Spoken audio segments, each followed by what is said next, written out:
Hello, I'm QuilSniv, and this is QuilSniv Reviews. And yes, I know it's the second video game campaign reviewed in a row, but with the Rise of Iron expansion out recently, I feel like it's a good time to talk about Vanilla Destiny.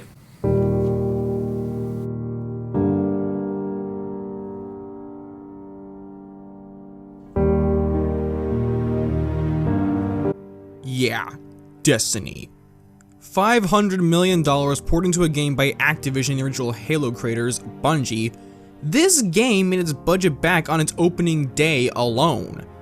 But it's also received a fair and justified amount of criticism for a lot of problems. Least of all, its lack of story. Well, let's see if it's bad as people say. This is Vanilla Destiny. Our game starts with 3 astronauts landing on Mars, where they see a giant white sphere bringing rain to the desert. Through an admittedly well done and enigmatic exposition by Bill 9, we learn that this sphere was called the Traveler, and that it brought prosperity to humanity and turned the other planets into colonies. Great cities were built on Mars and Venus, lifespans tripled. Life was pretty damn good. But the Traveler's enemy, the Darkness, came and crippled the Traveler and brought humanity to the edge of extinction. A darkness which had hunted it for eons across the black gulfs of space. The Darkness. That's the name you choose to give your main antagonist? That? I mean, come on, game. How can you give something so vague as a name for the greatest threat humanity's ever known? I mean, this is a real step down from something as menacing as, say, the Covenant, where there was at least something tangible and not some abstract entity. This is just Activision choosing to put a long-term plan into motion and stretch out the prop instead of trying to tell a cohesive narrative, which is a problem we'll be experiencing throughout a lot of the game, and trust me, it'll be really apparent. Anyways, we then cut to a cosmodrome in Old Russia on Earth, where this floating Dungeons and Dragons die is scanning through a lot of old rusted cars. And to give this part of the game credit, Earth does have an atmosphere that does have a lot of despair.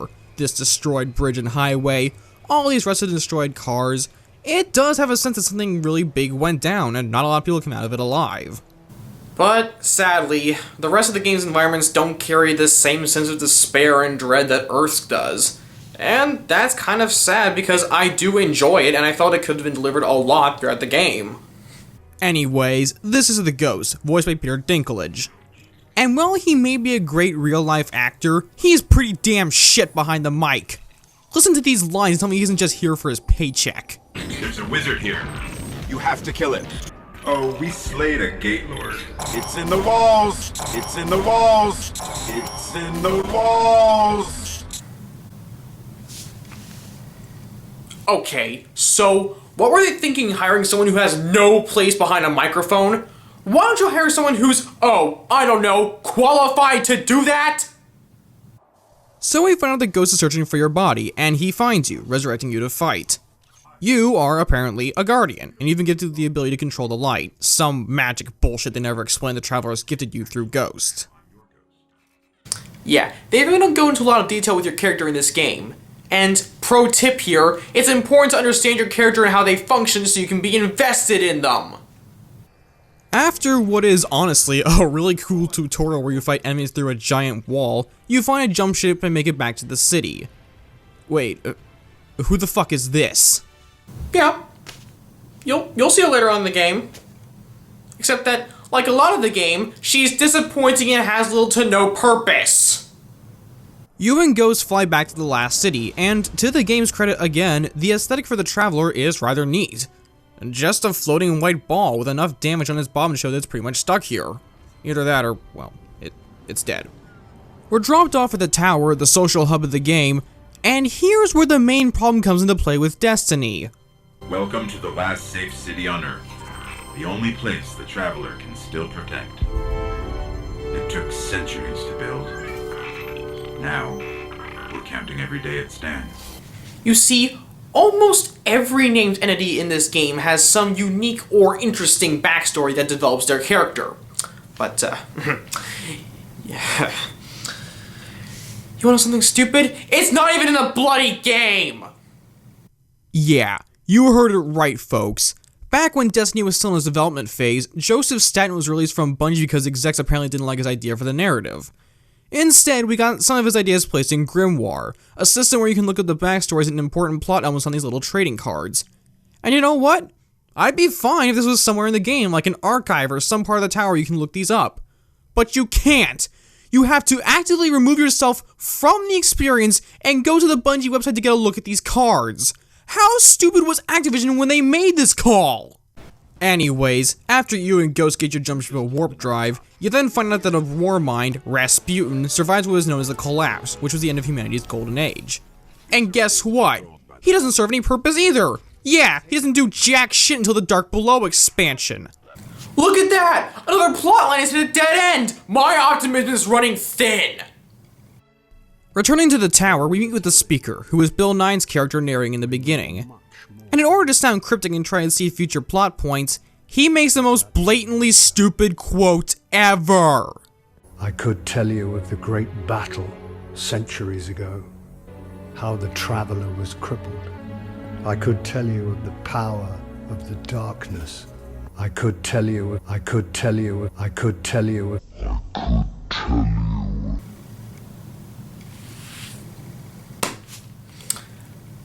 I could tell you. Yes, he could. And I would love for him to tell me. But Activision is so intent on milking this franchise for every penny that they can that they don't even bother to put in a cohesive story. So after that infuriating moment, you and the Ghost fuck off to the moon to fight the Hive. Who are the Hive? Why are they on the moon? I don't know, they never explain it. So, remember back in my Halo 5 review when I said I dislike secondary material being mandatory to understand a single narrative? Yeah, so Bungie seems to have gone in the complete opposite direction, where the narrative is literally not even in the game.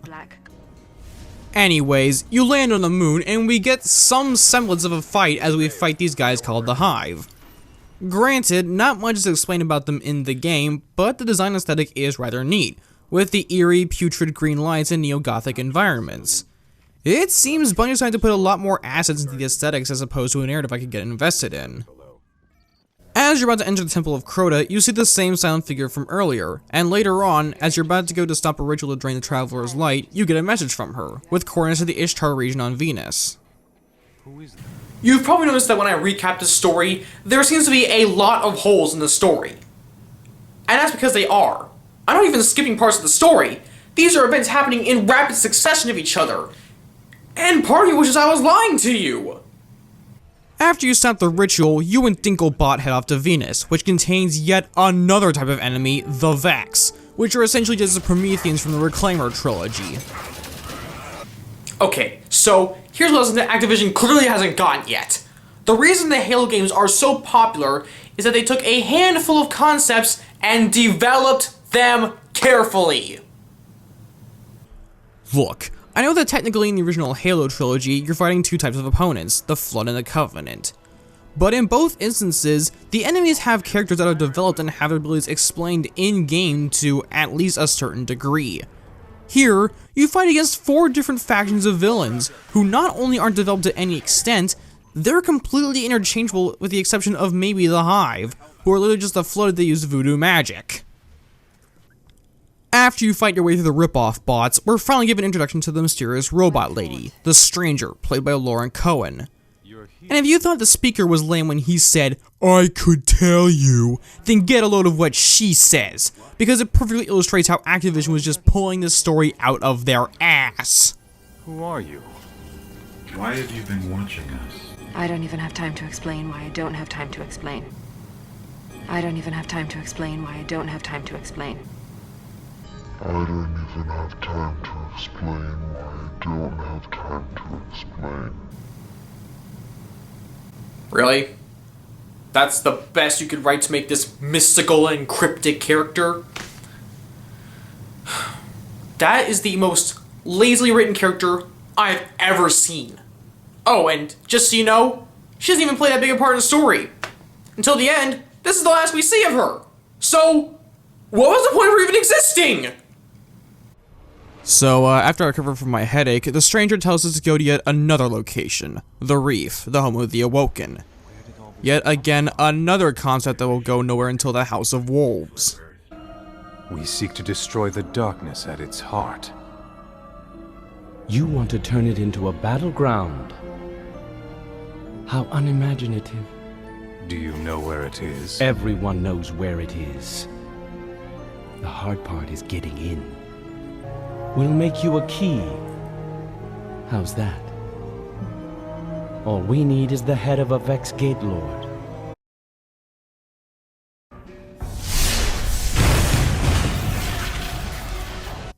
You bring back the Gate Lord's head from Venus, and then they tell you to go to yet another new planet, Mars. Here's the problem with introducing so many new locations at once.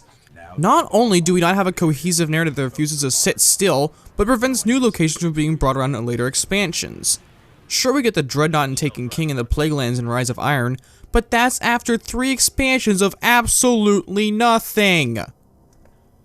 After a lot of pointless fiddling around on Mars, you finally locate the Black Heart, which just turns out to be a giant blob of green and black Play-Doh, and it summons 3 giant mossy robots to destroy you. After you destroy the bitch boss, the Black Heart goes out like a bitch too. We're back on Mars. Well, that was anticlimactic as fuck. So our game ends, the speaker learns that zealotism is a horrible idea, and the underdeveloped robot gives you her gun and escapes the franchise. And the credits roll as some cool music plays over you heading out to continue the fight.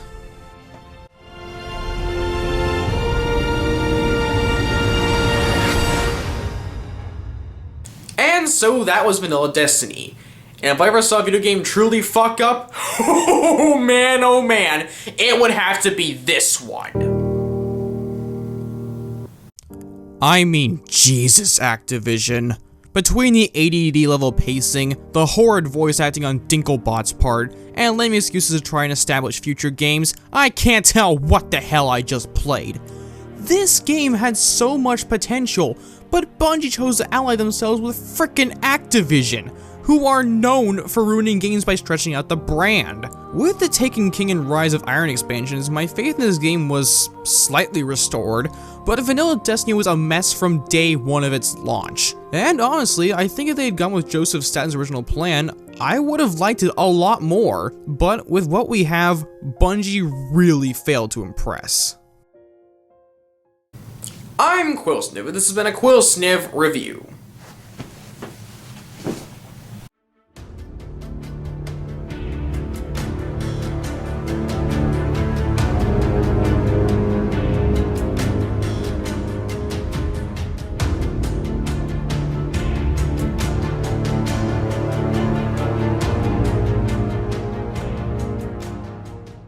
A wasted journey, I'm afraid.